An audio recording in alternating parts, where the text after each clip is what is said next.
I was doing really well in contests for a long time, and I was loving it, especially in the beginning, and it was giving me a lot, and it was like what I had dreamt of alongside of filming video parts. But I kind of got sucked more into the contest scene because I had a lot of people around me telling me, you know, you're on the right path. This is it. You're winning, and you're winning it all the time in all the big contests, and this is like you're doing it.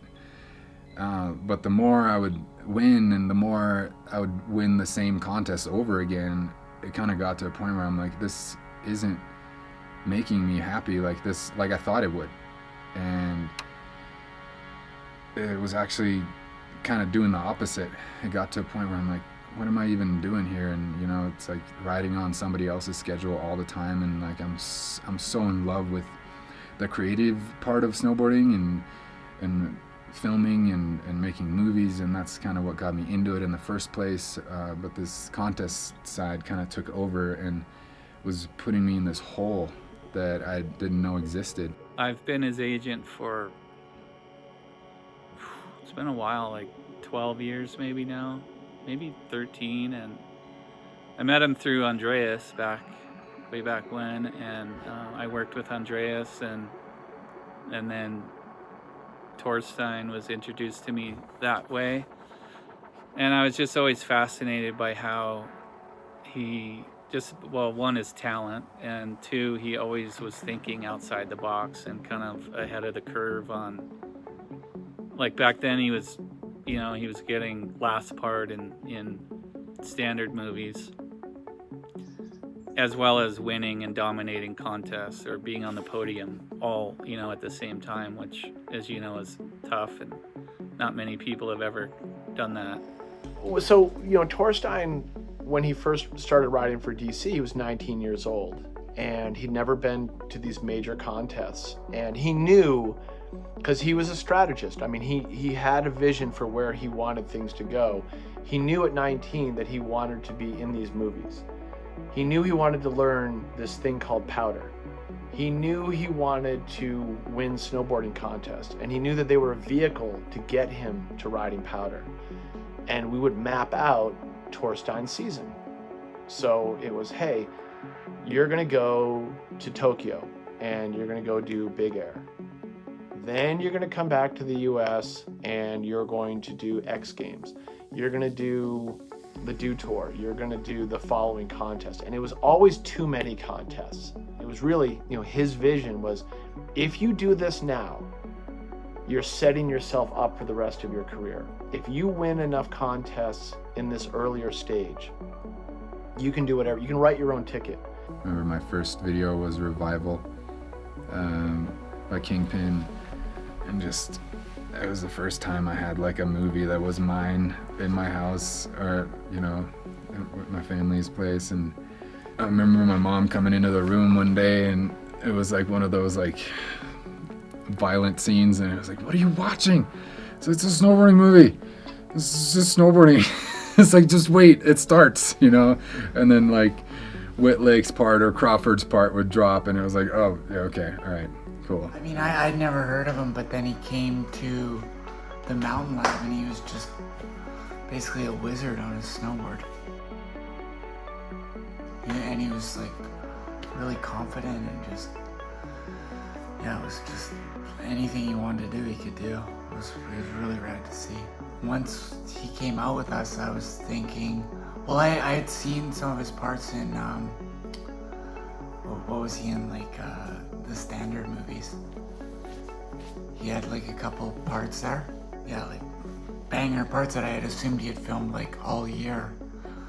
What I realized after going out with him once or twice in the backcountry, see, yeah, I think he can film those in like 3 days. I mean, he's just like a specimen where he goes out and he works non-stop the whole time. He films basically thing after thing. If he's not necessarily just hitting a jump the whole time. He's, you know, filming a butter off this and a step up over here that he doesn't just like a quick hand shovel. Like he just sees things way different than it seems like anyone else. And I mean, he's just completely gifted in that way. I mean, he can be credited with doing a lot as far as like technicality off of jumps. And that was just in slopestyle competition. Then he just decided that he wanted to do everything that he was doing on the slopestyle jumps in the backcountry. So he was like not only a contest chomping machine, but he would also absolutely destroy it in the backcountry. And there's not a lot of people that can take slopestyle tricks really easily to the backcountry. There's a pretty steep learning curve with that. The cool thing about Torstein is he has a really good game plan when it comes to filming, and he knows how to organize that game plan. And that, you know, could be hiring his own filmer. You're on location. He's like, I'm going to do this. It's at a ski resort. I'm going to build this park jump here, and this is how it's going down. These are the riders I'm inviting. He's just really organized. He's got a, you know, kind of a producer-director mentality in addition to being a really good snowboarder. He's just really driven, and he's super professional when he gets out on the hill and decides what he wants to film, which is cool. He's just very motivated and focused when he snowboards, and there's no messing around. It's strictly, you know, business, but he's also a friend, and he's got the fun side to him too, which is cool. You know, afterwards and even during the filming, he likes to have a good time. But I just really appreciate Torstein's professionalism and his athletic ability. It's cool.